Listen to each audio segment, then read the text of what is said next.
Hello, everyone. We're starting a little bit late, but we're happy that you're here to watch this great live stream with a fantastic guest. We did Spencer Fernando last week, and now we have Caryma Sa'd this week to talk about Hategate and just the overall quote unquote anti-hate industry that's currently occupying Canada. It's a big thing, and it's one of those sort of topics that I always kind of talk to people like Caryma and others behind the scenes. You see certain people who post certain things, who work for certain organizations, and you're like wondering, why does anyone call any of these people out? And it's been multiple years of me wondering this and Daniel wondering this too. And it was great to see someone who actually finally started making it effectively like their life's work to document nonprofit anti-hate groups and the hateful things that they do. But without further ado, maybe I'll move it over to you, Caryma. You can introduce yourself and then sort of talk about what the concept of Hategate is, or just the anti-hate industry and sort of the way that it's sort of been injected into your life as one of the main things that you've been talking about these days.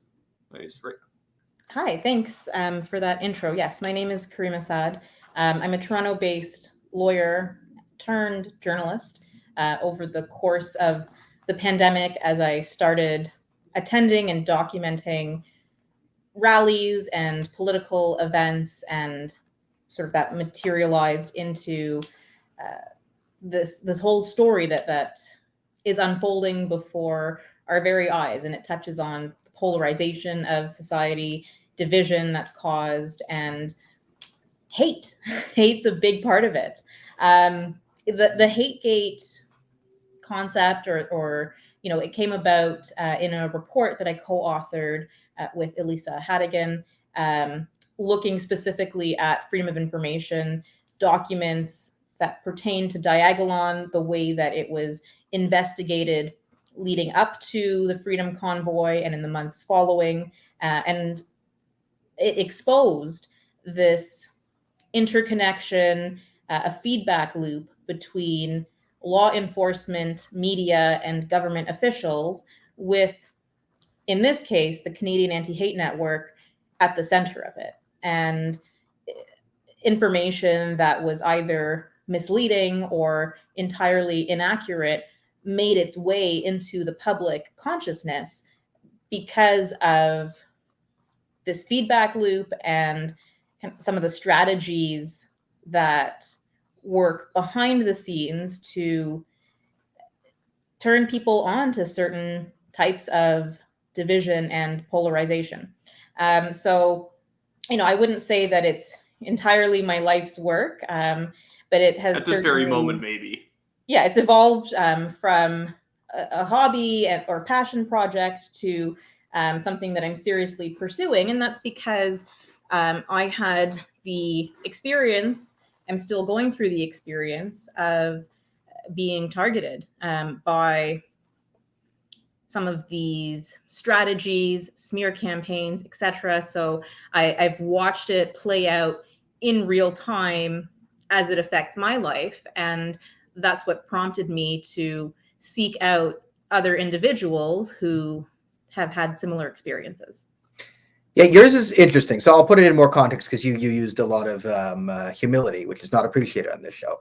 Caryma kind of got big by going into, like, you'll say, during the Freedom Convoy protests.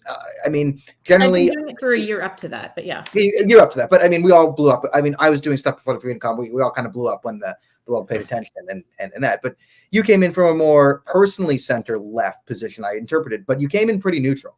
And you would show videos of like crazy LGBTQS plus lunatics yelling that everyone's a terrorist and screaming and just like being ballistic on the streets. And that means certain people got mad at you. And then you turn the camera around and there's a guy with a bucket on his head going, Trudeau's a fascist, out of NATO, everyone's a Nazi, the World Economic Forum's coming to get us. And then other people get mad at you for showing that.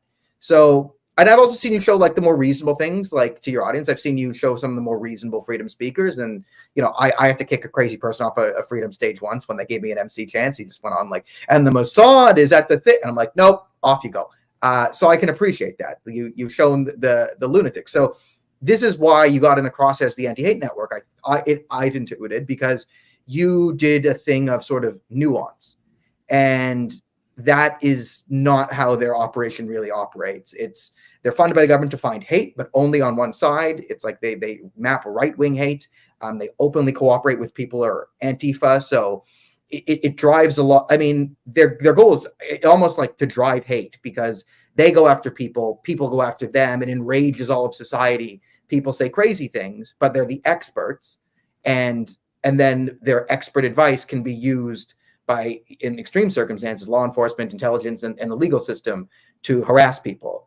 So I've always said this. Tell me if you think this is a good synopsis of what I've kind of said at a meta level about the anti-hate network. Is this is sort of how the government launders, we'll say, censorship, authoritarianism, more censorship now, through like a technocratic proxy. So like people will always defend government. People are like, oh no, you have a free speech, or you have free expression. That means the government can't come after you. The government can tell you what to say. But this isn't the government. It's an independent body. It's the experts. It's an NGO. It's the anti-hate network. They're not the government. And they're just making recommendations. And then whoever's looking at it, the bureaucrats, go off the recommendation of experts. And then you're censored. So you didn't get censored by the liberal government. You were censored by the anti-hate network. So we don't really have a charter problem or a constitutional problem in this case. It's more of a private sector. It's more consequences thing. And I think that's sort of what drives everyone. So I called this sort of the laundering of censorship through these NGOs. Yeah, I think that's actually a pretty fair description of the phenomenon. And, the specific incident that I was at the center of was trying to have a one-on-one in-person interview with Chris Sky, which, if I don't expect that we would have gotten any real nuggets of wisdom, but part of my approach is seeing the satire, the absurdity, the humor in some of this. And so it would have actually been part of and parcel of a comedy show, kind of underlying a roast of Chris Sky. And I thought that this would be an engaging and fun way to sort of tackle some of these issues, to confront some of what I perceived as inconsistencies, and give people tools for thinking. Right? That's kind of like listen, I come from a comedy background, so I saw the idea and I thought it was a great idea. But thank you. A lot of people did, except for the few who didn't. And I was not prepared to encounter a blockade. I had no idea that was coming down the pipeline. The show ended up being canceled. That wasn't good enough. It was the fact now that I invited him, I was planning to platform him, even though his platform was substantially larger than mine at the time. And that's kind of so, but this concept of platforming I find very interesting, because organizations like the Anti-Hate Network will also pick on relatively obscure people at times and elevate them to the status of boogeyman almost, and do that by cherry picking material, characterizing it in certain ways. And there's an element of fear mongering, and you alluded to the creation of hate. I think that there is a vicious cycle that attaches to it, because when you single someone out, especially if they're not, how do I say this, Jet? If they're not important, right? If they don't have the capabilities to defend themselves, like then it becomes quite nefarious. Like if it's an average person, like I kind of had the luxury, like this week when we started getting a lot of attention and going on Indian media channels and like kind of going a bit viral on the India stuff, the Anti-Hate Network came after us because no one could step out of line. I had retweeted a video someone did of Jagmeet Singh next to a man who's openly advocating for violence against Hindus. Like it was on tape. There's another tape I have of him like saying, no, we bombed and we did this and we kill and it's good. We kill. Like, so not a good guy. The guy ended up retweeting. He had sent some anti-Semitic stuff 4 years ago. I'm Jewish. So, right. But it's kind of funny. Like when I retweeted him, this guy had actually messaged me like, hey, by the way, this is my past. I said this, I got in a really dark place in the pandemic. Like, I'm sorry about this, made an apology. Then like asked, and I connected him with like some rabbis or whatever. So like, it was a guy who like had some bad moments 3 years ago. Like, how am I supposed to know this? But instead of like getting in it with the anti-hate network, and just like this guy who's coming after me, I don't know, his bio is like, I used to work for all Vice or other Vices, who cares? Block. And we're like, talking about? It's no, don't say his name. Like, it's just some loser. Like, this is the problem. Like, I don't want to give these losers anything. Like, it was so clear that he wanted me to be like, look, the anti-hate network's coming after me. Support us in our fight against the anti-hate network and these guys and own us. And then hype them up, and then they hype us up. And it's just like this toxic nonsense thing where, like, we just have a bunch of parasites in our society running around trying to get famous off destroying other people's success. And it's like, no, like, you're losers. But not everyone has that. Like, not everyone can just be like, okay, I don't care. Like, I'm doing something else, whatever. Like, for a normal person who needs a normal job, who like has to like send their resume into things. Like, I have 8,000 hours of me saying crazy, ridiculous things. Like, I'm not getting a job at like RBC anytime soon. I know that. But someone who wants to get a job at RBC and the anti-hate network says you're at this protest, that can ruin their life. Right. So like, I don't want to feed into this system that just goes around destroying people's lives for purity reasons. And like the thing is, like there used to be just like a town eccentric back in the day that everyone knew was weird and he said weird things, but everyone would kind of leave him alone and you wouldn't try and turn the man into a media figure. So that's kind of one type of person that like anti-hate and these different sort of networks will go after. Press Progress is also part of that, and a lot of these other sort of like fellow travelers with the anti-hate network. But the other type of person is someone who effectively is almost in business with anti-hate. I'm not saying in a literal sense, but Paul Frum and anti-hate could not go along without each other. People like Tyler Russell and anti-hate live off of each other because if they say ridiculous things or they hold some event where only 5 idiots are going to show up, they'll get promoted as a person and they get to be considered an important political figure because now every single time Paul Frum shakes hands with someone is at a protest, even though nobody knows what he looks like. I can barely remember what he looks like. He looks like Benjamin Franklin if he was a loser. There's nothing really going on with him. Yet anti-hate gets so much mileage out of him donating to Derek Sloan, getting him kicked out of the Conservative Party under O'Toole. He'll shake hands with Adam from Adamson's Barbecue or whatever, and now he's somehow a Nazi because one guy showed up or whatever. But and that's where a lot of these like anti-hate groups, if anything, they are perpetuating and popularizing actual hateful people. And then they play, 6 degrees of Kevin Bacon to try and get to reasonable people and then say that you're somehow traveling in the same car as them. Maybe you have to go back to you, of course, Caryma. The thing is, too, it feels like the people from the anti-hate network and these sort of other tag-along groups hate you so much because they understand you as a person and they know that you're a sympathetic, reasonable person that can't be smeared. So that's why they come after you the most, because you're the person who might actually make people meet in the middle in a certain sense. Oh, well, a lot to take in there. A couple of points. I agree that with certain characters who receive attention and focus, there is almost a symbiotic relationship there. The very notion that association means an unequivocal endorsement of anything that this other person has ever said or done is totally absurd. I think that people should be judged on the merits of what they do and say. Association may be relevant at certain times to figure out where someone is coming from, what is animating them, but it has to be done with such care, because otherwise, if mere association is enough to be tarnished as XYZ, then people are prevented from communicating with one another, and expression, being able to reach across the aisle, that's, in my view, a cornerstone of democracy. And if we are unable to do that, the only solution is more polarization, which leads me to the point that there are different types of people or personalities who get featured by organizations like anti-hate. And the ones who are truly at the fringe, or maybe normal people who were spotted somewhere or what have you, if the spotlight is on them and without clear basis, but that leads them to be ostracized by other people and pushed out of their communities or lose their jobs or whatever tethers them to any sense of normalcy in society, where do they go? They get driven into more and more extremes where, you know, beliefs are validated, the notion of persecution, and perhaps they are then exposed to even more radical ideas. So it's counterproductive even at a face level assessment of what they're doing.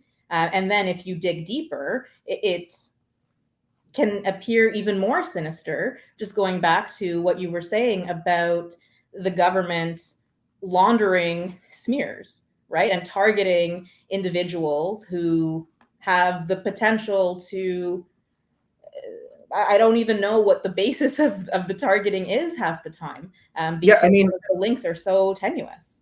yeah, the tenuous links are one thing. I mean, I've always, this is something that has always fascinated me. Like, why do people do what they do? I'm always interested by different radical groups and how how hardline ideologies form. It's interesting. You know, I tried to come up with a phrase like last year on like reflexive contrarianism, and this new thing. It's where people see something from the other side and they immediately will take the exact opposite position. And you saw a lot of this, like right-wing people say, the left did this on Trump, right? Sometimes Trump would say something perfectly reasonable and normal. My number one thing is back in 2019, Donald Trump said the Islamic Republic of Iran, when they openly said they were murdering civilians in the street, he condemned them and said it was a bad thing. The Democrats attacked him for it, right? That should have been something where we could all reasonably be like, we might not like Trump, but murdering innocent people is bad. We couldn't get on that, right? And then like on the right thing, it's like, you know, where Wyatt and I get a lot of things is like the NATO stuff, like, right? Oh, the media suddenly backs Ukraine. That means Russia's the good guys and NATO started the war. It's like, you have to be insane to think that. But I saw a guy yesterday literally say he still hadn't seen any footage of the war. He's like, how come I haven't seen any footage from this supposed war? It's like, because you don't look it up. Because you don't look it up, but it's so fascinating though. But like this, I try and understand. And like so I'm getting to like my theory on sort of like how some of these modern polarizational things form. And I like your opinion on this is like, it's sort of like a, you know, one in group out group, right? This like I'm in and I'm out, but it's sort of this like need to be like intellectually pure in a way. Like it's like kind of linked to their intelligence in the sense of like the media's lying and I know they're lying. So to prove to you guys that I cannot be corrupted ideologically or intellectually, like I possess such value, I will immediately do the opposite thing. So I just signal so hard that whatever the mainstream signaling is, I'm just the exact counter signal. And this is like some sort of like in-group intelligence display to them. And that's kind of how I've seen this form in sort of left and right modern politics, where it's sort of like a need to preserve like their sort of like moral and intellectual integrity by just being, but by playing it off of like this villain you've created. And often this villain's like ridiculous straw man. Like, no one has these things. So you get these like insane opinions that when they hit the mainstream, like mainstream communities, like what the hell are these people talking about left and right? Because they're creating these crazy opinions as a polar opposite of these demonic opinions they've constructed of their enemies. And we just have these lunatics running around is how I see a lot of this. Yeah. And I think groupthink plays a part in that, right? And people wanting to belong and be on side and kind of a similar understanding and knowing who's your team and who's the team that's against us. And that's just, it's easier, right? It's easier that way. Very easy. It's so easy to be smart. Yeah, well, it boils down to shortcuts, right? We take shortcuts and, okay, so-and-so said this, that must mean it's false. It's the opposite, as you or so-and-so said this, therefore it's right. Yeah, you know, like guy exactly. Says that, it's not assessing it on the merits. And, you know, this is something that we came across in preparing the report for HateGate, where it's opinions or conclusions that are predetermined almost and looking for evidence to support that or ignoring or dismissing evidence that doesn't. It creates this tunnel vision and things are not properly assessed on the merits. So it's a lack of whether it's work ethic or diligence or critical thinking, but it does us all a disservice because we're not able to actually exchange ideas in any meaningful way. And you know, that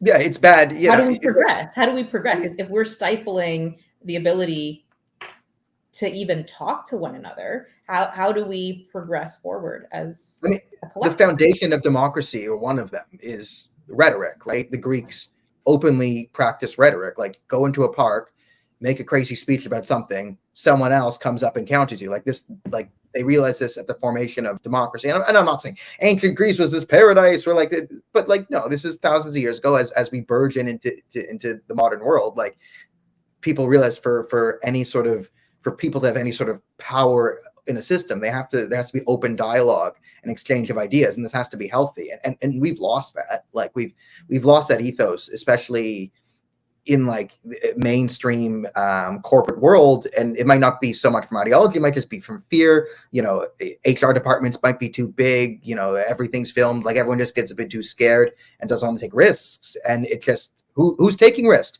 Crazy people, right? And the people the furthest left and the furthest right in a culture of fear, they're going to be the only ones saying their piece on particular issues. So we're not going to get like this sort of nuanced, okay, on this particular issue, here's a point, but here's also a thing where like some people in the center can kind of come. It's just like, either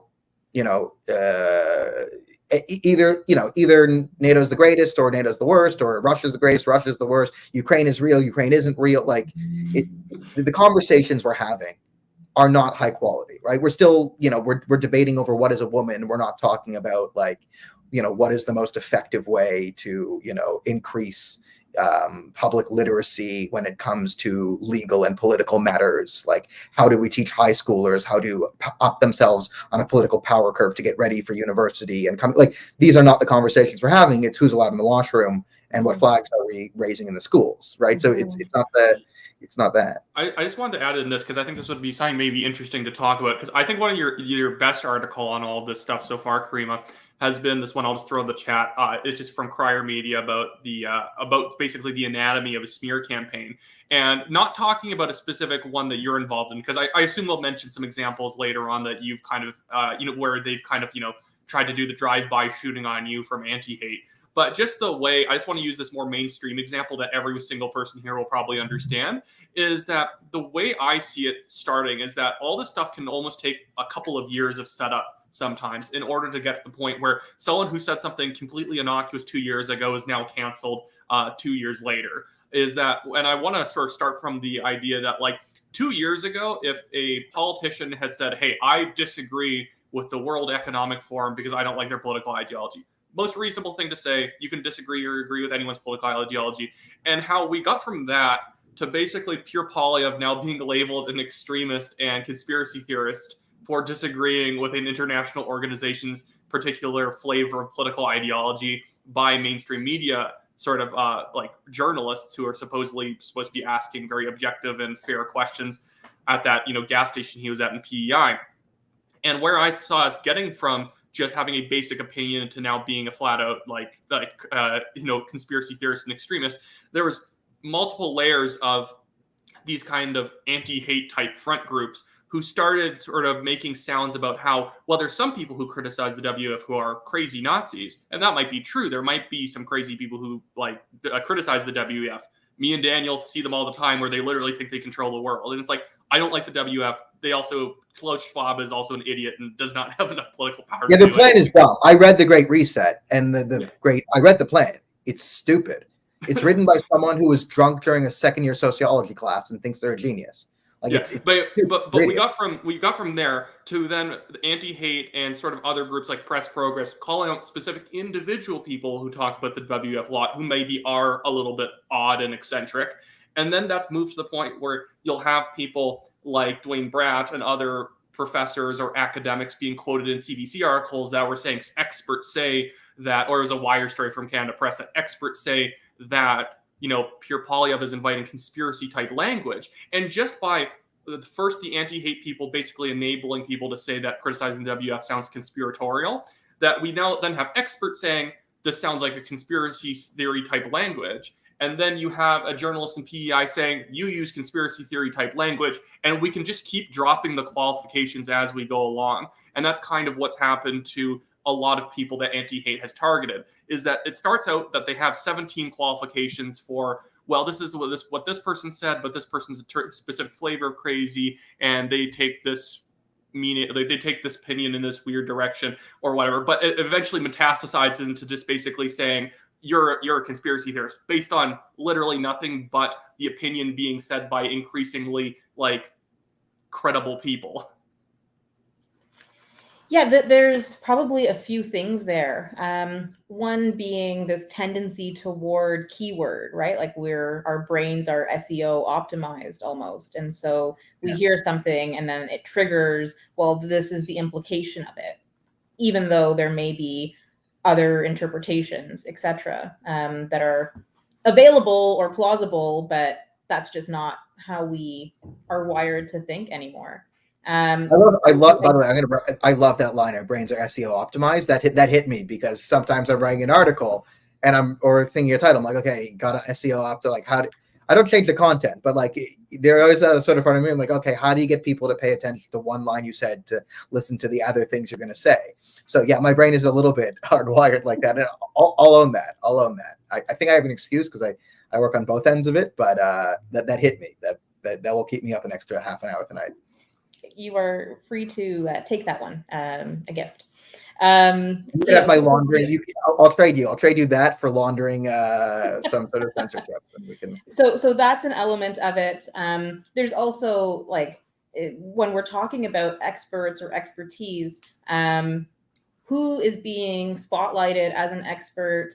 To what extent are their credentials, being thoroughly assessed, right? Like, and that's not to say that every expert quoted in the news we should dismiss, because simultaneously there is a devaluing of expertise and people who have no background in something opining as though they are sort of holding a doctorate, right?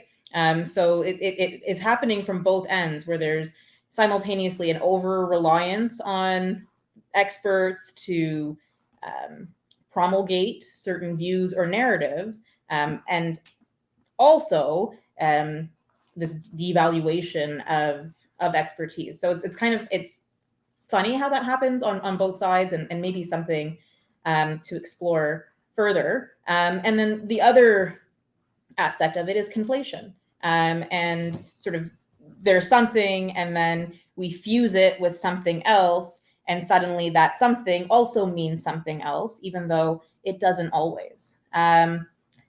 It's probably also true that politicians to some degree are aware of what these keywords are and are deliberately invoking them in order to reach a certain audience or portray certain messaging. So it's, these things are happening in parallel, but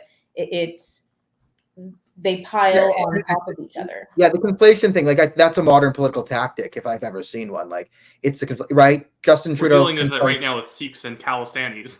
Or the Sikhs and Khalistanis, or Justin Trudeau invites a literal Nazi to Parliament, SS Waffen Nazi, and then you have them saying, well, some conservative MPs met with Christine Anderson, and she's right wing in Germany. That makes her. I'm going to call her neo-Nazi, and these are the same things. And it's like it's not even close to the same thing. And like you could disagree with Christine Anderson, and you could say, you know what, she might have said some stuff that I would think is Islamophobic. Fine. That does not equate to literal mass murdering, genocidal, like wearing Hugo Boss leather uniform, throwing people in an oven, shooting kids in the head. Like, that's the conflation thing, right? And it's like, the guilt by association only works one way, right? Just Pierre Poilievre, some guy shows up, takes a picture, Jerry McKenzie, who doesn't even like Pierre Poilievre, is a PPC guy. Oh, look who Pierre Poilievre supports, right? And then the media, remember when Justin Trudeau invited Jaspal Atwal to India, a convicted terrorist, in our court system, who tried to assassinate an Indian official. He's brought with the Liberals to India, and this is... right? That whoa. Now the experts say, well, that's different. That's something, and that's just violence against Hindus. It's not really an issue. So what gets pumped up, what doesn't, and everything's conflated. What about this? What about that?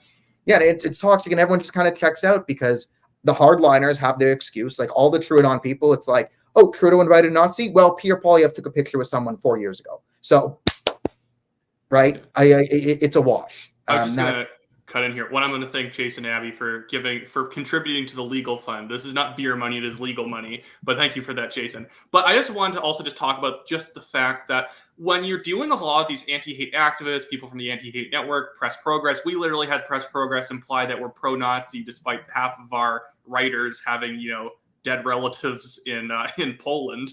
But the thing is that these people are fairly nasty people. And I think that's something that people have to cut through. It's not that they're trying to do their jobs and they're just a little bit off. They just really care about combating far right hate. There's a smarmy smugness to the way that many of these people go and talk about their work. When you see anti-hate network people being interviewed and asked questions in parliamentary hearings, stuff like that, Dan Lloyd asking them questions, and then they start kind of getting all uppity about the fact that, oh, you don't support far us going after far right hatred and whatnot. It's always this kind of almost mafia-esque gangster type quality to the way that they confront people and they ask them questions, and they tend to, it always comes with accusations with no ability to actually correct anything. And pretty much every single one of us here has experienced that, and especially you, Caryma, because again, they're not saying that, well, we think Caryma's wrong, we think Caryma is promoting hate by doing X. We think that by platforming Chris Sky, X will happen, ergo she shouldn't do it. It's that they just start throwing insults as soon as you don't bow down to their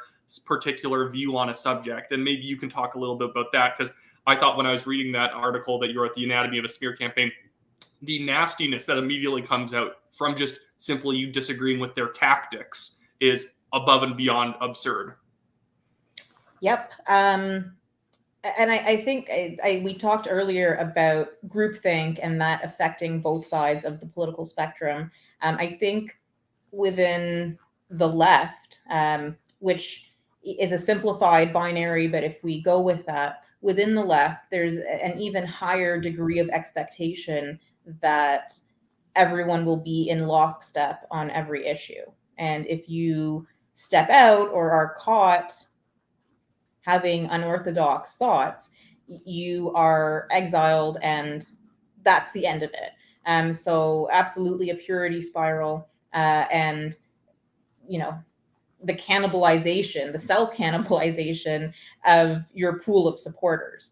So that exists independently. And the way that I've experienced it, and what I like a modern French Revolution in a way, where even Robespierre gets the guillotine eventually, is kind of. Yeah, that's exactly. So it's short-sighted on top of everything else, because you're alienating support, and also one day you're next, right? Yeah. So that's silly. But what I describe in Anatomy of a Smear Campaign, and the way that I've experienced it, is that it starts with anonymous accounts, and they are able to say the most outrageous and ludicrous things because there's zero accountability, and no real way to fight back, because it's not an even battle. One person has their name and face on the line, and therefore there's, anything that can be used as ammunition, and whatever lands or hits has a tangible impact on reputation, versus an unknown, right? A total unknown. We have nothing to work off of except for post history and what they purport to stand for. But anyone can be anyone on the internet, right? And so that's and you've even said some of these anti-hate people, and then you've even said some of these anti-hate people who are board members, they are regular writers. They will also, you, to the best of your knowledge and all the evidence out there, they operate anonymous accounts as well, even though they supposedly put their face on the internet too. Well, it has been part and parcel of the MO. So I can't say who's doing what currently, but it is a known fact. And just last year, there was a job posting for someone to go undercover and infiltrate white supremacist groups, and you're going to write us 2 to 3 articles per week, and just totally unrealistic expectations, because how can someone stay undercover, be accurate and truthful, but also meet that quota? You can pick 2 out of the 3 at best. It's called lying. You just have to lie a little bit more. but like, so we know that that's part, like, so but that's the first layer of it. Anonymous accounts make smears, and then, other accounts pick that up and maybe soften the language a little bit, maybe not. But it goes up this almost chain of command. It reaches influencers. It potentially reaches journalists. And then it's now been repeated into fact. This is part and parcel of how corrupt NGOs work on a lot of issues. Like, I won't get into trouble like geopolitically, but I've seen it on like left-wing NGOs and right-wing NGOs when they want to criticize a government that's not on their thing. You get someone like, I see a lot on, you can use Israel or India or any of the things where you have an NGO make an outlandish claim that Hindus or Sikhs or Muslims or whoever their thing is did this, the mass thing, like they over-report something. It gets picked up then by other NGOs, as NGO says.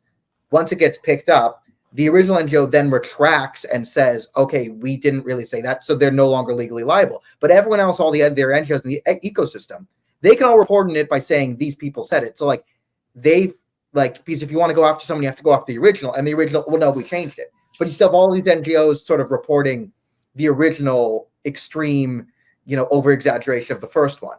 And like, so again, I've seen this tactic being used before on the things. All right, so there's two areas that I think we need to get to. That I think people would find a lot of interesting.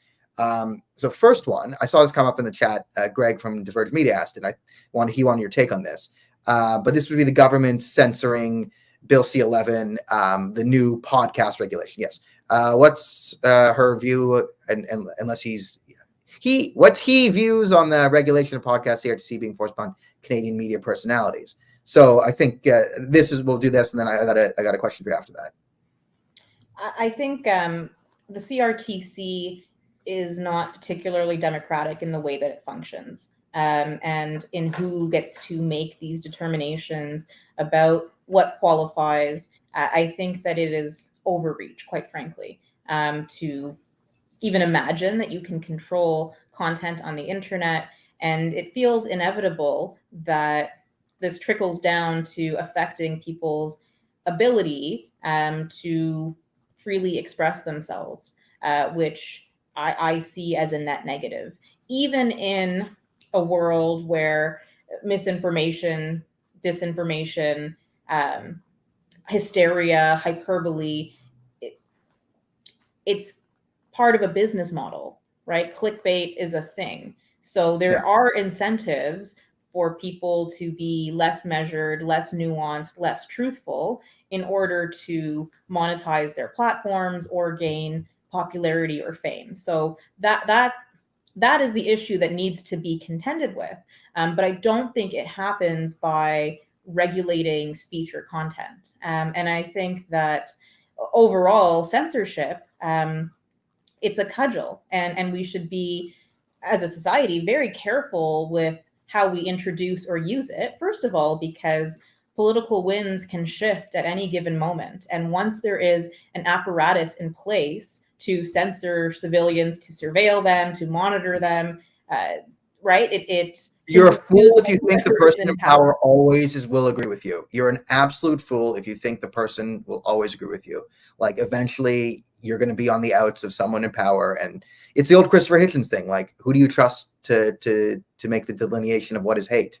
Well, what you also end up getting when you have too much CRTC regulation, as well as just the general federal subsidization of, like, the CBC and other media outlets, and then the regulations over top of it, is that you ban any new information from really entering the scene in a big way.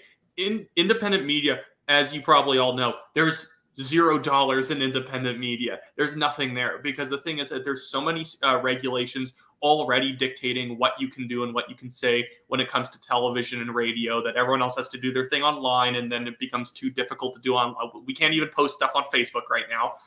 That now you can't have anything but the subsidized media. And on top of that, now you have places like, and the only way you can break through is by getting subsidized, by doing some sort of performing some sort of function that the federal government agrees with, which is kind of where anti-hate comes into play. They get a bunch of money because there's no way anti-hate is making enough money on ads and stuff like that and donors in order to get by. It's all federal money. Nobody reads them. And that was actually the funny thing that you said, Caryma, where they were like, can you infiltrate a Nazi, a Nazi cell and write us 3 articles about it a week? I don't even think those people put out 3 articles a week with the rest of their staff right now. It's actually, there's not that much hate, it turns out, to be able to report on, yet they want you to report on 3 articles about the exact same group every single week because they desperately need it. But yeah, it's like the CRTC regulation is making it so difficult to break into the space, and the oversaturation of subsidized media means that most people who might have private interest in funding media and funding other views just don't want to do it because they don't see how you could break through.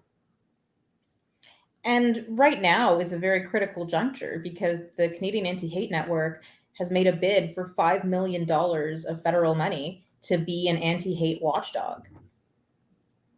Yeah. That's a lot of money, and that's a lot I'm going to have to get a Bernie Farber tattoo in order to keep myself out of prison. I need Bernie Farber's face on my face in order to just, be able to buy groceries. That'll be the new vaccine passport. Scan an anti-hate tattoo.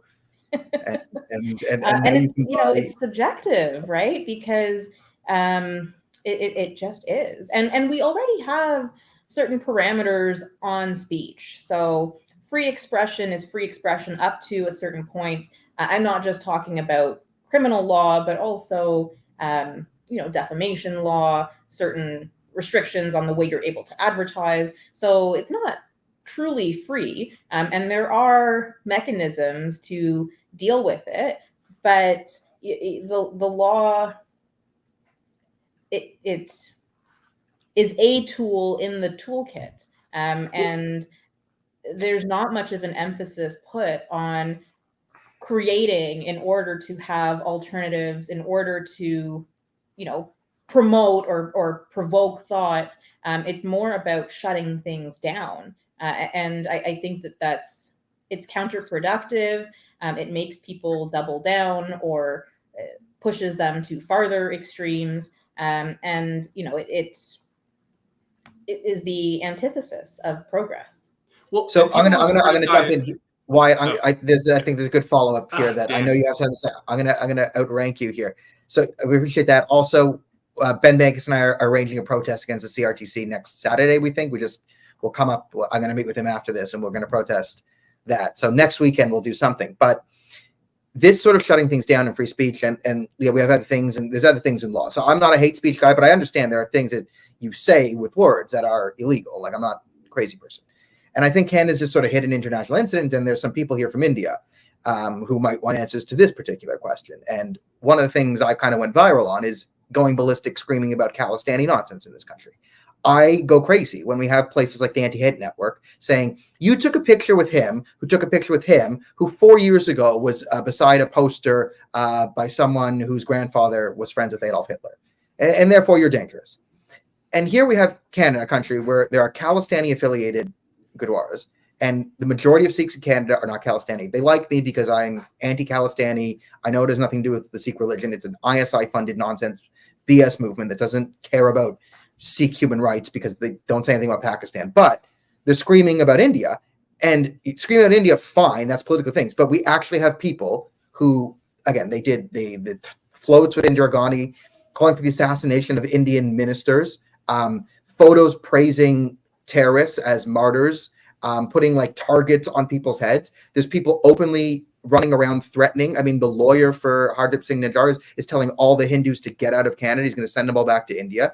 And we have these factions that of certain, we could say, minorities of minorities, which are outright threatening like widespread ethnic violence. And we're not like hedging it. They're like, no. We're not speaking English, so the Anti-Hate Network was too lazy to translate, but it's like, get revenge, blood for blood, glory to the martyrs, like kick them out, like fomenting legit violence, praising suicide bombings, like things that are any reasonable person should say this crosses the line. Yet this doesn't make it onto the Anti-Hate Network. Like literal ethnic violence, we're calling for it straight out, no ambiguity, against an identifiable group of Hindus. Silent. from well, yeah, everyone. it turns into the exoticism that we don't know what these people are up to. It's too complicated. Sikhs, Hindus, it's this group versus this group. I can't make sense of it. And then, then you get people going really hardcore after like non-existent. But I would like a more center-left opinion on this, because like it's easy for me and Wyatt as right-wingers to kind of say there's a wokeness element to this and blah blah blah blah blah. Which, like, I still think there is a bit of a wokeness element too, and you could also say maybe a bit of a racist element where, you know, white people don't care about the lives of brown people because, oh, that's them, that's not us. Like, I acknowledge that both sides exist, but I would like a bit more of a, you know, a center left reasoned, you know, musing maybe on this. Well, I think if we look at who is staff, who's on the board, there's probably a lack of capacity, frankly, to deal with issues that aren't plain and obvious and, you know, part of the norm of what they're looking for in terms of hate. So they just don't have that inclination or skill set or perspective, because it's not a particularly diverse group. And, you know, representational politics itself can be sort of a check this box, okay, it's good, we have the identity covered. But, you know, that's not what makes people tick. And that's not actually what it means to be diverse in a sense that you're getting a variety of opinions and viewpoints and perspectives, and you're able to bounce that around. That's where Erica. That's where Erica. Yeah. Oh, sorry. I was just going to say that's where Erica Ithel apparently thinks that you're not actually brown because you don't share the right opinions in her opinion. Right. It's a weird form of tokenism. It eliminates people's agency to think or express themselves. I don't see at all how it. There's one thing I remember from statistics class that I always found very profound. It's a mathematical thing, but I think it works in this. And it's when they said, never dichotomize a continuous variable. And what that means is like if it's a continuous variable, it means it's sort of changing in fluid and you have to analyze like that. But if you try and cut it into two things and treat it like an actual number, like the conclusions you get will be completely skewed and it doesn't work. Right. That's like a statistical accounting. But I see that always as like, it's always been sort of my analogy on sort of the current racial climate in North America, where we've dichotomized a continuous variable. It's white people and people of color. Right. Mm-hmm. And one is good and one is bad, but that's not exactly the way to think of it, because again, you know, black is different than brown. Also, like brown, like white, it's just brown. India, Bangladesh, and then within India, have these different things, and then brown is South America and India. Like I couldn't find two more different cultures if I tried between like Brazil and India, right? But they're POCs, and I'm like, so you know, it's to me, it's like we've dichotomized continuous variable, and then if you commit a heresy from the Church of POC. Well, then you're kicked out, right? That happened to you. My most famous one is Ayan Hirsi Ali, right? She was kicked out of, you know, she lost the woman, Muslim, refugee, all that because she took some heterodox viewpoints. So she lost all of that type of stuff. And you have this really, you know, sort of, again, this toxic polarized environment that we keep talking about. If I could on this, there is a very perverse eagerness on the part of people who buy into this viewpoint, where they really like going after POC, to use that term, who don't align, and finding the bad POC and making sure everybody knows who they are. So, you know, an opportunity for self-examination on the part of these individuals, why that is something they feel they should be weighing into, first of all. Can I add theory? Like I've noticed this. It's sort of the heresy element. This is like, I think, where women get a lot more hate on like when they step into the trans issue, because they're supposed to be protected by this thought of intersectionality. So it's the heresy element to it. It's sort of right. If I do it, it's sort of expected. I can ramble about washrooms all day and people might not like it, but no one's going to try and kill me. And then, you add, oh, you're brown and you're a woman and you've done this. Well, you've done an even greater heresy. We gave you so much. We gave you everything. You could have been on the pedestal, but you rejected it. You were the chosen one. You were the chosen one, Caryma. Why not? Why have you for a second? So I think it's an extra level of viciousness. You see it on the indigenous leader, the Inuit woman who backed Polyev, saying, I wasn't defended. And then people just viciously, like white liberals who are like, we need truth and reconciliation, until an indigenous person has a legit truth and reconciliation moment with the leader of the Conservative Party. And then, all the gloves are off. You see that all the time. So yeah, that's a real sort of interesting. And I use POC or person of color because it's my favorite phrase, because it's so silly, because everyone who uses POC would be, if I called you a colored person, they would go ballistic and be that racist. But we've changed like the little way, and now it's like, and now you have to call them a colored person, but like in a different way. Because I just know in 5 years, like POC is going to be like an offensive thing that like only a racist would say, and you could just see that coming. So I'm just enjoying the shift of language. Blow up.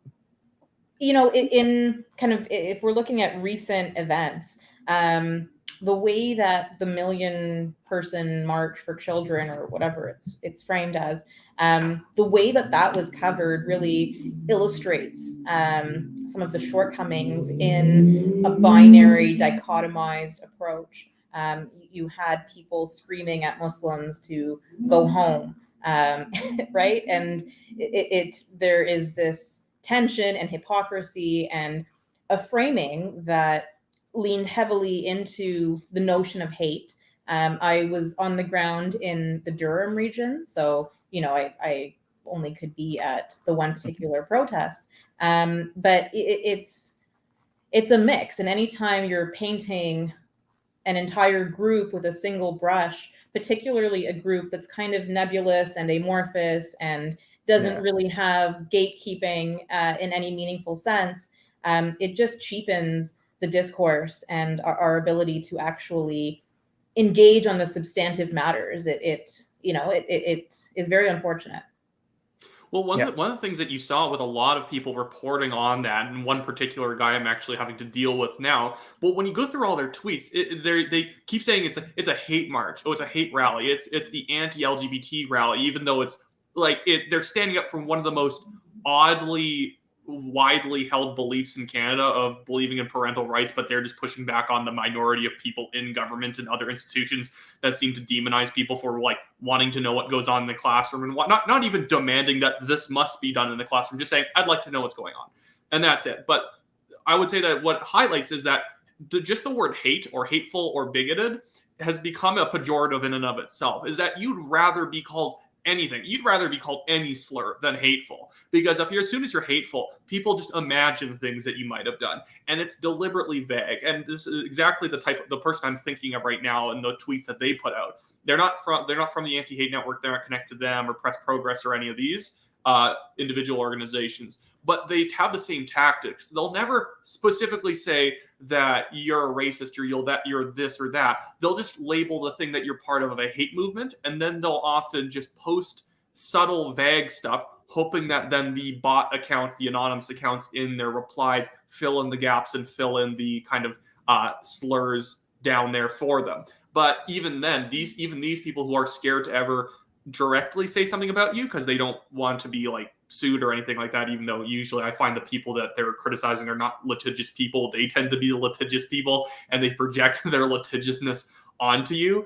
Is that like they still are, these same people are still comfortable saying hateful because that's the acceptable way of going after someone. That you're never ever going to be able to successfully sue someone for defamation for calling you hateful, even though it's probably far worse than calling you like a Nazi, because that's such a ridiculous label. Most people won't believe it, but people believe hateful. Yeah, it is a convenient vehicle to transport a lot of assumptions and kind of create a particular perception. And if that's the first thing someone hears about you, that you're hateful, it colors the way that they interpret any subsequent action.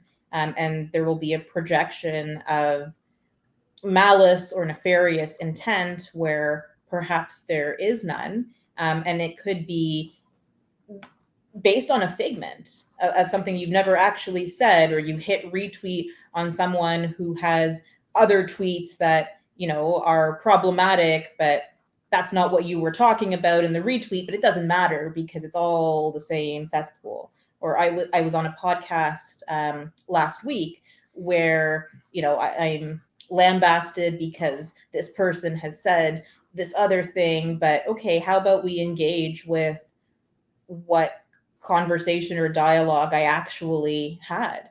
And there's an unwillingness to do that, or to I be found over fair. the years it's a mental trick that a lot of people will use who want to like be political but don't want to think too deeply or get into conversations and don't want to go to the side of the echo chamber. It's like, so I always, like, people ask me like advice back in the day on Facebook articles. I'm like, don't write 14 paragraphs, right? Because if you write 14 paragraphs or you have a long podcast, someone's going to find one little line in there where you misspelled or get something and ignore the wider point on a technicality, right? So my advice when people ask me how to argue with losers on the internet is like, keep it short and just make a point and don't get sidetracked. And then, like, but the best advice I can give you is just like, don't do that all day. Like, go outside, like if someone says something silly and you can think of something funny to say right away, okay, that, but like, I wouldn't get caught in paragraphs long Facebook arguments is what I go there. All right. I'm going to transition to a question I really want to ask you before we hit the hour mark, because I think we talked about this beforehand and we never really got into it. And it's part of the national issue. So one of the things that we've talked about HateGate is this sort of how it has worked in the past with the Canadian intelligence agencies to create sort of let's say a false intelligence report, because this is a big thing, a current geopolitical thing. I know the Nazi in Parliament, but we currently started a major geopolitical fight with an ally in India, and we're claiming to have an intelligence report in the bag that's top secret. And, I have made the point publicly that I've seen the government lie about an intelligence report before. So you're going to have to show me what you have before I believe Justin Trudeau's government is my position. Like, if I see something concrete, I will believe it, but I'm not taking anything on face value. And you're a lawyer in this case and a journalist. So you have a sort of an extra close to the ground point of view here. So I'd like you to sort of explain to the people what you can on this topic. Well, if the information is top secret, then why introduce the idea or the accusation or the allegation in public in the way that it was done without anything to corroborate it? Because with India, we've seen real consequences flow from that. And was this political grandstanding? Is it domestic power play? Is it what we don't know, right? We don't know. But if I could, I'll refer to a sequence of events that came out of the Freedom of Information documents that we looked at. And this was happening during the Freedom Convoy. Minister of Public Safety, Marco Mendicino, made public statements that, hey, there's this weapons cache in Coutts, and there are strong connections to organizers of this far-right extremist group who are in Ottawa. And when pressed by reporters at the conference for further details, he essentially pushes them off to law enforcement, and law enforcement in this chain of emails are going back and forth to say, well, what do we do with this? How do we respond? How do we substantiate his claims? And what they ended up doing was quoting from a global news article, I believe it was, that quoted the Anti-Hate Network, and they basically presented a media story back to the media to answer questions that a government official likely drew his thoughts from the media.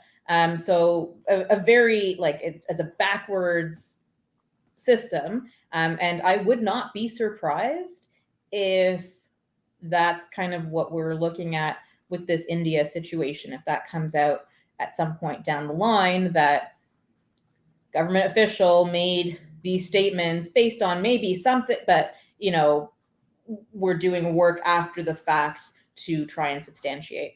Can I ask if that was articles I written by Rachel Gilmore? Yeah, Rachel Gilmore, noted Calistani expert. Like, because I'm one of the few people who she's talking about the other one for the Freedom Convoy one I was mentioning. For the Freedom Convoy, she still worked there at the time. Yeah, I'm just saying, like, I wouldn't be surprised, because I it's an open source report, parts of it, like, and it makes sense why. I'm like, I can pretty much guarantee the Indian government was following this guy, right? We have reports in the Vancouver Sun that he might have been running a terrorist training camp. Like, Arlen Meany was reporting that. I got videos of him AK-47 saying things like he was openly advocating for violent secessionist behavior, and a renewal of hostilities in the Punjab region. So yeah, if it's like if we had a major FLQ cell that existed in Belgium, and someone in Belgium was just screaming about destroying Canada and, like, finding all the English-speaking people, Canadians in Belgium, and kill it. Like, yeah, I think CSIS would try and follow this guy. So you probably have something in the thing of, like, yes, we know the NIA was monitoring him, and yes, we know he was receiving threats. Yeah, because there's videos of him. We even have info that CSIS was meeting with Najjar on, like, a weekly basis, and it wasn't even specifically to warn him about security threats. It was just to, first warn him about security threats, and then they kept meeting with him every single week. So it's like, well, there's a big opening there for someone like Najjar to say, when they're like, well, who could be threatening you? And then he just starts basically feeding them bad information about the Indian government, because his whole life. Or they could have been meeting with him because people complained about him threatening to kill Hindu people. Like, it could have been both ways. You could have been like, listen, you're getting death threats from this community, because you're sending death threats to this community. So they could have been meeting him for multiple reasons of, hey, there's some credible threats against your life. Also, you're threatening everyone else's life. Please stop. Yeah. Like, it could have been, we don't really know, but it kind of, there's like an Occam's razor sort of, like, why would there be Indian intelligence around this guy? Okay, look at what he's saying and doing. Why are there threats against his life? Look at the video content he makes. And, how are we here? So, and then, we have this top secret Canadian intelligence report. The BC guy gets it. It's just an open source report. There might be something else in the hole. We know there's something with the Five Eyes. Potentially, did they wiretap Indian diplomats? We don't know. Like, so yeah, it's a massive cluster. But again, I'd be much more willing to trust the Canadian institutions if I hadn't seen the Canadian institutions systematically lie on important issues for a period of a few years now. So I'm fully in you have to show me something concrete. The Liberals have to show me something concrete for me to believe it. I'm not taking anything on face value. Yeah, maybe to go back to Caryma now, on something specifically about you, because we are past the hour mark, so I'll keep this pretty fast and sort of two more things. One question, then I'll have a bit of a wrap-up question too. That I think that people often misunderstand that as soon as you label an organization like Anti-Hate or any even legacy media publication, people always have this sort of myth in their head that this person is sort of like a 1960s style journalist pounding the pavement with their notepad going around collecting clues and figuring stuff out. It's just really not how it works these days. The internet's fantastic for research, but Caryma, do you perceive that a lot of people don't realize just how shallow most of the information people work with these days in order to do that, as we are literally seeing, that weekly content, do 3 articles a week, and something that should be taking a month? Mm-hmm. There is that, and there's also this tendency to kind of copy paste or accept or replicate the source finding, but the source finding itself, without going to the original document or the original podcast. So you take a line that someone else has found, you don't bother to check the original context of it, and then you repeat that, and then it gets repeated again, and the repetition, it makes something fact. And yes, there's a lot that can be done with internet research, but that, in my view, is only part of what an investigation should entail. And the rest of it is hard work. And I don't know who. Well, I guess that's why you're hated as well, is because going with your cameraman down to these protests and filming is always the other side of the story, that even if they're trying to build up someone as a particularly dangerous figure, this person needs to be looked out for, this person's crazy, don't go anywhere near Chris Guy, he's going to hurt your family, and then you guys go and film them at public areas. Yeah, you might not agree with everything they say. Yeah, you might not like their rhetoric. Yeah, they might believe some things that are maybe like, ugh, maybe don't think that. Maybe let's slowly convince them that that's not true. But as soon as the camera comes out and you start filming, you're like, oh, it's a person. It's not literally a demon that we have to all get the RCMP involved and start trying to take down. These people are just people at the end of the day. And Canada does not have frankly, a violent crime rate to justify thinking that anyone who has some sort of eccentric alternative view needs to be closely watched and monitored the way that a lot of these organizations are almost advocating for. Yes. I think part of the flack I get is because in catching people in their sort of natural environment, if we put it that way, sometimes where they may not be paying attention to the fact that they're exposing themselves just by being, right? And we capture that. And, there's obviously editorializing that goes into anything. But I try not to be unfair about the way we portray clips. And it makes people and their humanity, their imperfections shine through, right?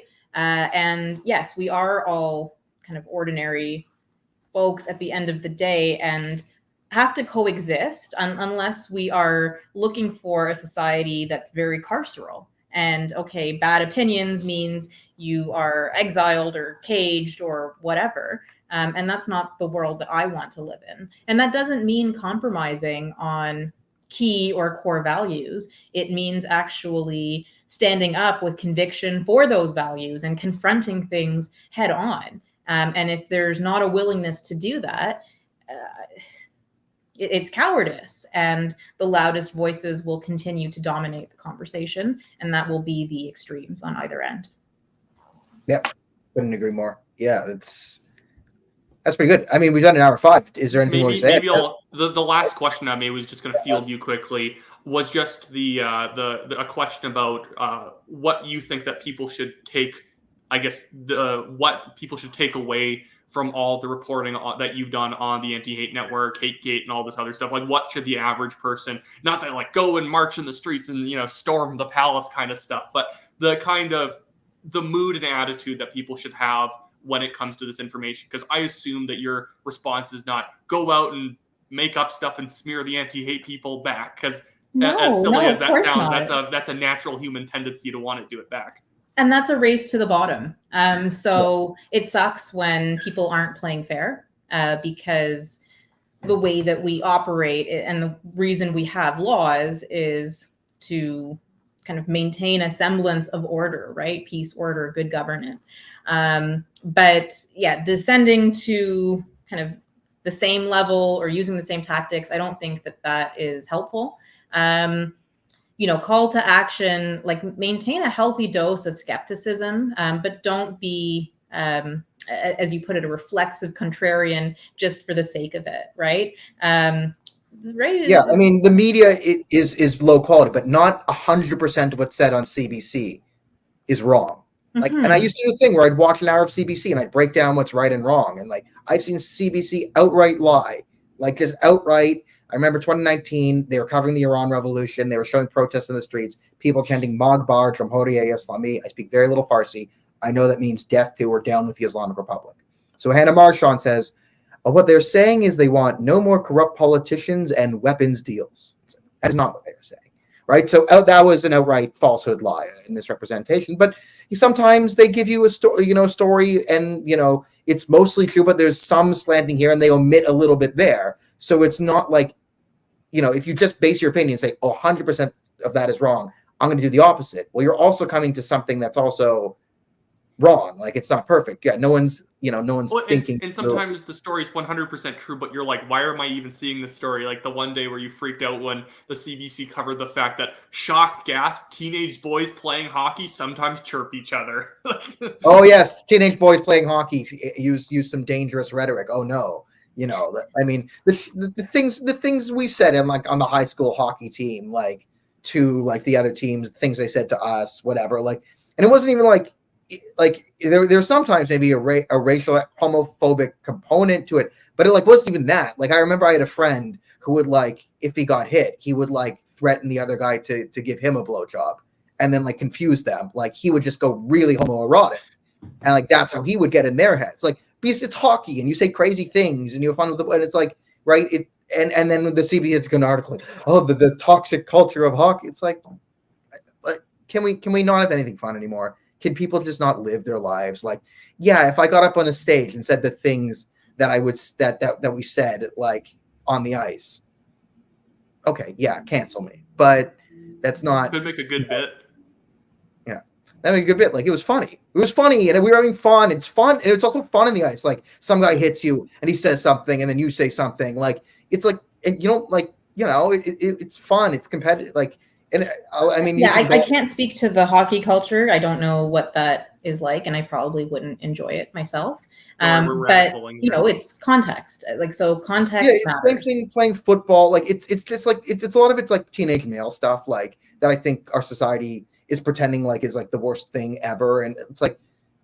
I mean, a lot that's of half of the anti-hate stories these days. It's just like someone said something that you might not say in front of your grandmother. It's like I wouldn't say it either in like no like polite company or even privately. Also, why is this a story? But yeah. But it's like it's more the sports culture and like of like trash talk, right? You say things, you have your team, the boys, like you work together, you get competitive, like you put it on the floor, you lay it on the ice, and then you go back, like. And it's but like yeah, and then we're pretending like this is oh my god, where did this come from? I don't know, 100,000 years of human history. Like what do you think? There are certain cultures that probably should be challenged, right? So police culture, for example, yes, that's the way it's always been done. This is the status quo. There are aspects of that are, I think, harmful. So being critical of a culture is one thing, but yes, the blanket statements, and particularly sort of in civil society, like I don't know, if everyone could just be cool. I guess that's my that's my send-off message. Yeah, everyone be cool, or try harder to be cool. And if an actual call to action, I mentioned this $5 million bid. I strongly encourage people to reach out to their federal MPs, their representatives. It's one way to participate in democracy. It's not the only way. It's not determinative.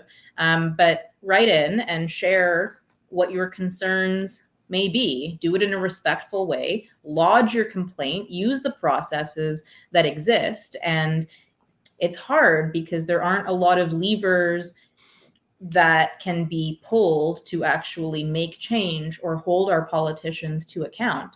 But if we give up entirely and these processes atrophy, it doesn't get better. Yeah.